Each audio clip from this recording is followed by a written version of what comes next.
Ja, nu har jeg lige hørt lidt fra Mette Frederiksen, som snakker om, hvor villig hun er til at for eksempel at sikre ukrainernes sikkerhed og indgå i det, der hedder The Coalition of the Willing, som mange europæiske lande har gjort. Det vil sige, at det er ikke et samlet EU, der går ind for at skulle garantere sikkerheden i Ukraine. Det vil sige, at det er en koalition, en gruppe af nationer, der har valgt at gøre det.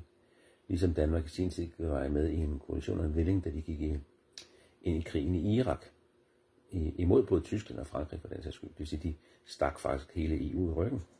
Men det er sådan set lige meget. Det er ikke så meget det, jeg vil påpege. Jeg vil hellere påpege det faktum, at Danmark indgår jo i sådan nogle koalitioner, uafhængigt af, hvilken organisation de befinder sig i. Så de går med USA, selvom det går imod EU's og FN's mandater. De går i koalition med andre lande i forhold til at sikre Ukraines sikkerhed.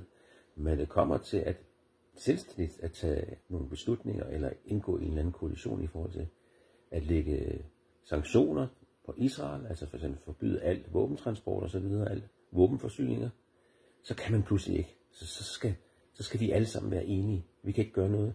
Ikke engang som en gruppe, men alle i EU skal være fuldstændig 100% enige. Selvom det ved politikerne godt, det kan de jo ikke blive.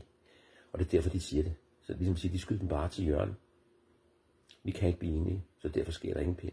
Så vi ved ikke, vi skal have til aftensmad. Så bad luck. Der er ikke noget at spise i aften. Tosselogik.